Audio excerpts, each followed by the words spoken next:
कौन से क्षेत्र हैं जहां पर आपको लग रहा है कि एफआईज दिलचस्पी दिखा रहे हैं?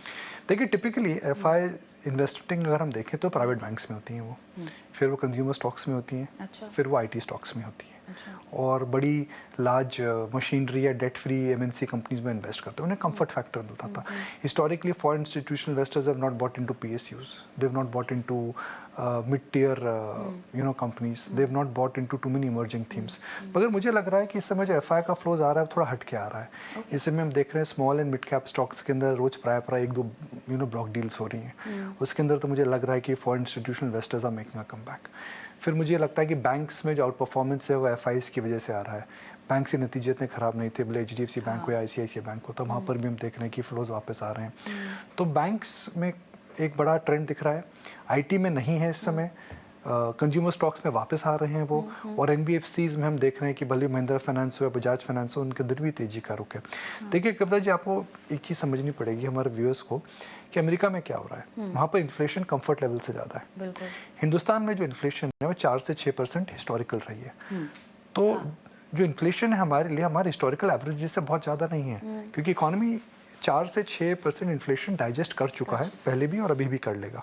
तो हमारी इन्फ्लेशन में 10% या 12% नहीं है, तब समस्या होती है। वहाँ पर इन्फ्लेशन हिस्टोरिकल एवरेज से ज़्यादा है, तो वहाँ पे समस्या आ रही है। वहाँ पे रीजनल बैंक्स इस समय खटाई में है, तो बैंक्स खटाई में है तो लेंडिंग स्लो करेंगे। तो लेंडिंग स्लो करेंगे तो उसका इम्पैक्ट किस में आएगा? कॉर्पोरेट्स पे आएगा, इकोनॉमी पे आएगा। तो US banks are contracting, Indian banks are expanding. तो ये एक, अगर आप देखें ना, तो एक सेक्टर है, मगर दो क्षेत्रों के अंदर दोनों अलग अलग रणनीतियां अपना रहे हैं। तो इसीलिए मुझे लगता है कि अगर आप एक फॉरेन इन्वेस्टर हैं तो आपके पास ऑप्शंस क्या है?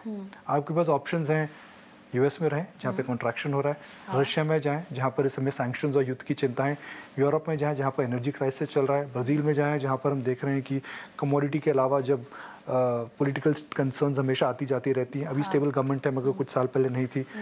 चाइना एक ब्लैक बॉक्स इस समय हो चुका है। तो कहाँ पर जाएं? इंटरेस्ट रेट्स इतनी ज़्यादा नहीं है, सबको ग्रोथ चाहिए, लिक्विडिटी अभी भी स्ट्रॉन्ग है मार्केट के अंदर। तो India becomes what is called as a choice. It's a force choice. जिन्होंने समझदारी से लास्ट ईयर बिकवाली नहीं करी वह काफ़ी खुश है, मगर जिन्होंने बिकवाली करी अब अनफॉर्चुनेटली अब उन्हें ट्रेन की जो टिकट मिल रही है, हवाई जहाज की टिकट मिल रही है, बालकनी जो टिकट मिल रही है, भैया लेट आओगे तो प्रीमियम पे लेके जाओगे। बिल्कुल। लेकिन यहाँ पर जो घरेलू संस्थागत निवेशक हैं वो तो बाजी मार गए ना, उनकी तो पार्टी चली रही है। उनकी पार्टी चल रही है, मगर कविता आप देखना पड़ेगा वो रिटर्न्स नहीं दे रहे।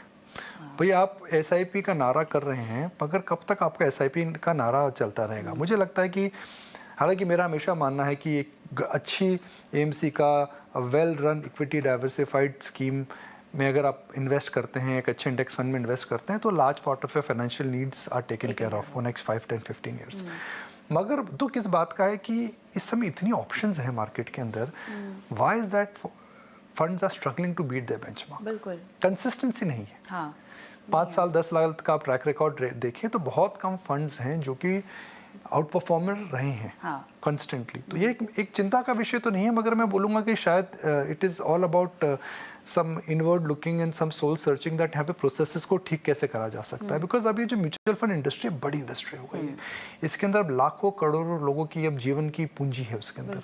तो I think fund managers now they really need to understand that भाई आप एक मैंडेट अगर आपको लिया है तो आप उसको बखूबी निभाइए।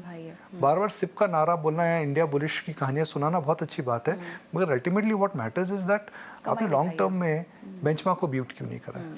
सब एमएफ आपको अपना डेटा जरूर दिखाएंगे कि यहाँ से ट्विस्ट करेंगे, वहाँ से टर्न करेंगे, but in general I think they have failed to beat the benchmark. घरेलू बाजार के लिए अब जिस तरह से नतीजे उभर कर आ रहे हैं, ये किस ओर आपको दिशा और दशा बाजार की